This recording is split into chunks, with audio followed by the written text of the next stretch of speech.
Есіңіздерде жаштық кезімізде мен жоң эле инсан эмес. Жаштыгай жалте учкан учкун белем. А жашоонун жашыл жеги сыры терең. Жароокер жагалданган селке сүйүп, жалында оттой күйгөн курак белем дейт. Ансыгарындай ардактуу замандаштар, кыстаныктар, бардык инсандар жаш болууну каалайт эмеспи? Жаштык кезди биз бири өзгөчө эскерет эмеспи? Жер түбүн жарып чыккан аккан суу, жети күн дагы токтобостон агып турган аккан суу деп бекерин айткан эмес. Караңыздарчы, Кыргызстандын көптөгөн аймактарында булак суулар жайгашкан.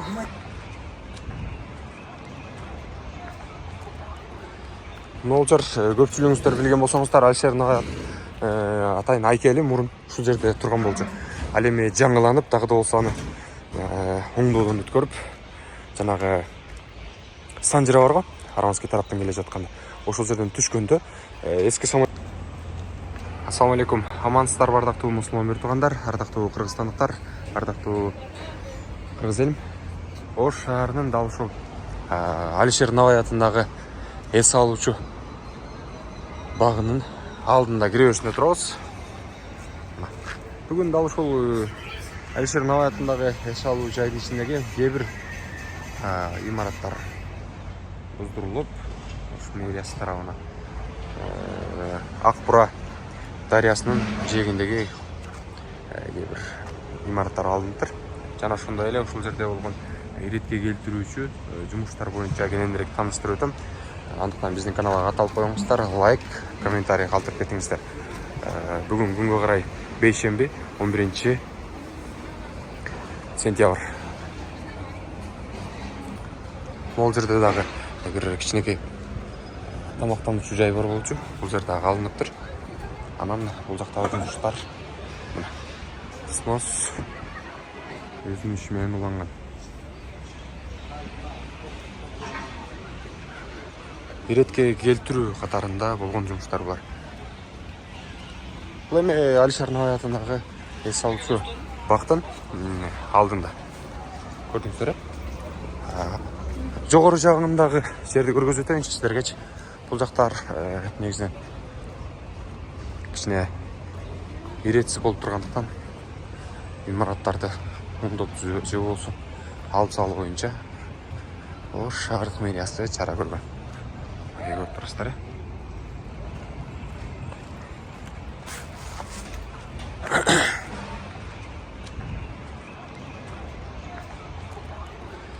Нолжар көпчүлүгүңүздөр билген болсоңуздар, Алишер Нагай атайын айкели мурун ушул жерде турган болчу.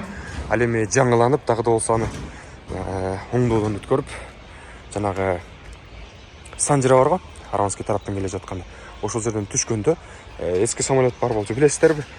Ошол жактан булактын киреберишинен эле баш жагына ошол жерге сонун кылып Алишер Нагайдын эстелигин, айкелин оңдоп коюп коюшту. Сонун көрүнүш десек болот. Ал эми бул жактагы имараттар буздурулуп,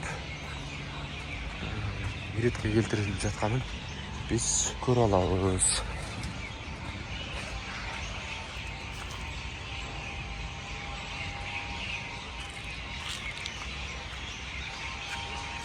Көрдүңүздөрбү? Тетиги Достук мосту, Достук көпүрөсү Ош шаарында. Жаштыгай жалте учкан учкун белем. А жашоонун жашыл жеги сыры терең. Жароокер жагалданган селке сүйүп, жалында оттой күйгөн курак белем дейт. Ансыгарындай ардактуу замандаштар, кыстаныктар, бардык инсандар жаш болууну каалайт эмеспи? Жаштык кезди биз бири өзгөчө эскерет эмеспи? Көрөрмандарыбыздын арасында улуу муундагы инсандар болсо, бул жерди аябаганда эле жакшы билишет. Но 98-жылкы жигиттерден баштап кыздардан жогорусу ушул жерлерди аябагында бир башкача элестетсе керек, чынбы?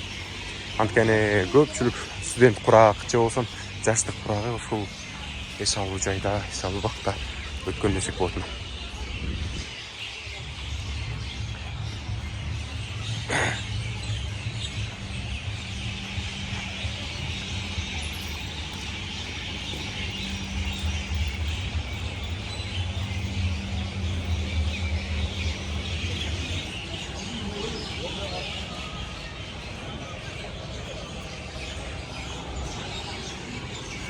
чет жерде жүрген мекендештерибиз же болсо бул жерге келе албай жүрген мекендештерибиз болсо сөзсүз түрдө балалык ушул жерде өткөн, жаштык кези ушул жерде өткөн көрөрмандарыбыз болсо бул жерди көрүп аябай кубанышса керек.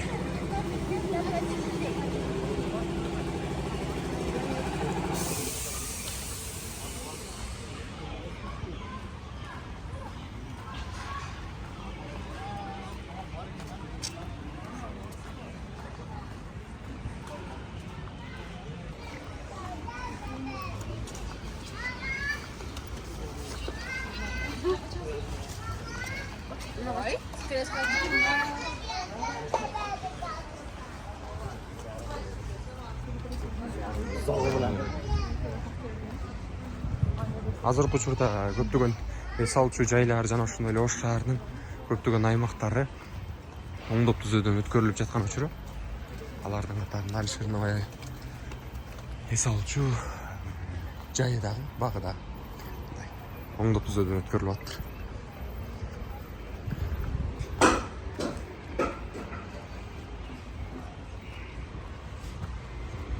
Муну тири деп ушунаткандар барбы? Кичинекей кезинечи. Мен арасында эле көргөзө кетейин дедим. Өзү негизинен ушул жерде оңдоп түзөө иштери, башка жумуштар болуп жатканын көргөзөйүн дегем. Анан ушул жайды тартып чыгарып койчу деп чет жерде жүргөн мекендештерибиз дагы бар экен. Суранын үчүн толуктап чыгарып жаткан учурубуз.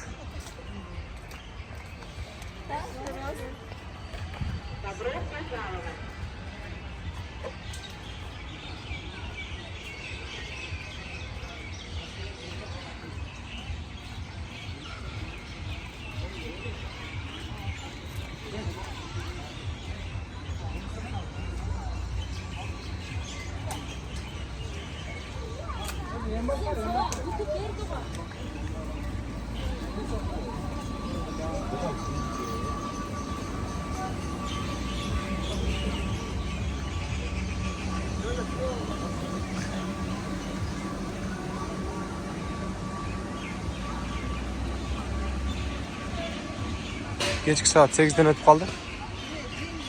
Көрүп турасыздар.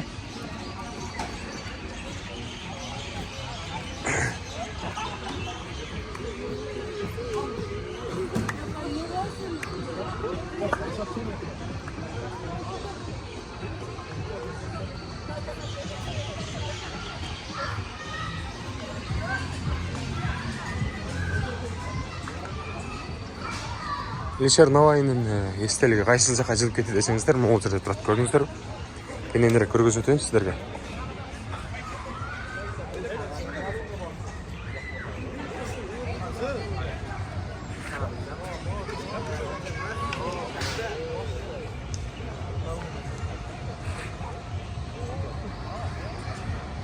Бул жакта ар кандай эс алуучу жайлар, тамактануучу, теч татым, мындан сырткары атайын ушундай олтургучтарды таштанды таштай турган урналарды дагы орнотуп койушкан. Биз ушул нерселерге дагы күбө боло алабыз.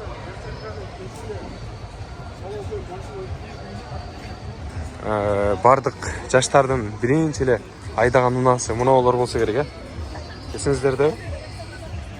Ушундай кичинекей уналарды аталарыбыз менен апалар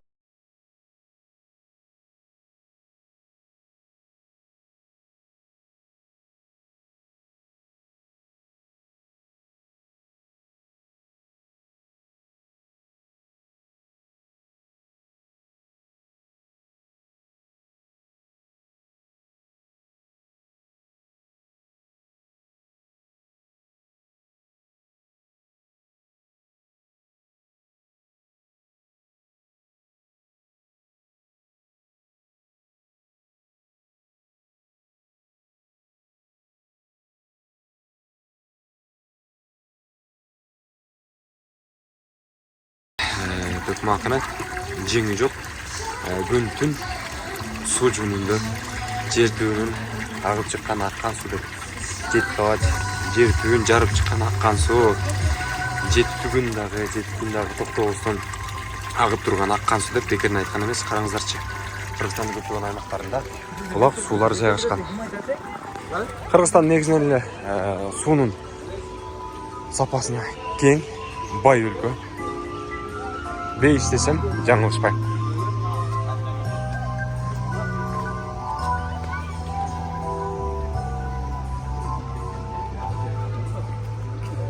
Ол жақта болса жаштар сейілдей тұрған қылып, соның қараңыздаршы, ол тұра. Онда қойшы тұр.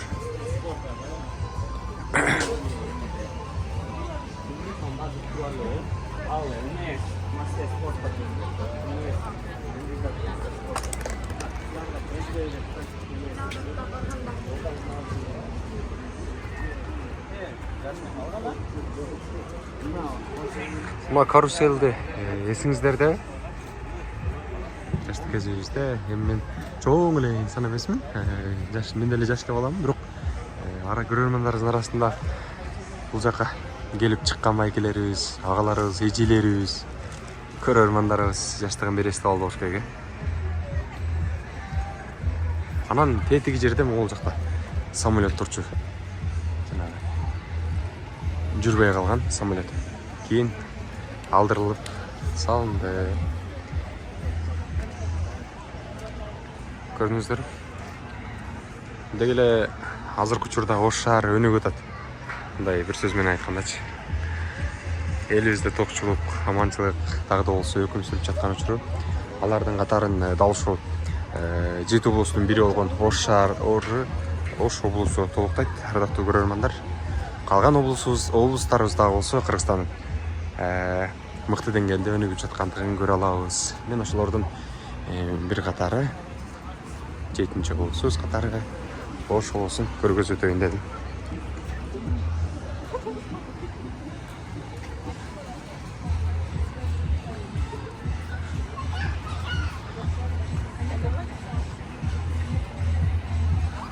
Могул жакта болсо атайын караоке бар ачылыптыр. Бишкекте ынтымак паркы бар эмеспи, эс алуу жайы. Анын саарындай бул жакта дагы мындай ырдап, маанайды көтөрүүчү, жаштардын маанайын көтөрүүчү караоке бар ачылыптыр. Көрсөңүздөр болот, келип эс алып кетсеңиздер болот. Мен буга чейинки чыгарылыштарда дагы бул жерде баса белгилеп көргөзүп өткөнмүн.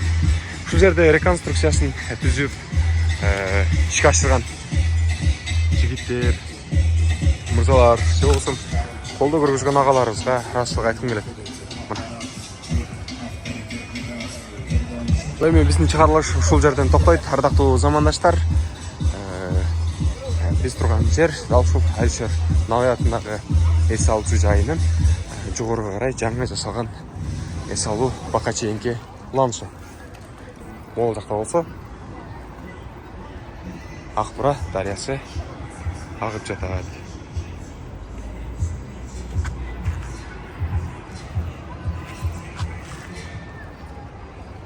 Бардыгыңыздарга ассаламу алейкум. Кыргызстаныбыз өнүксүн.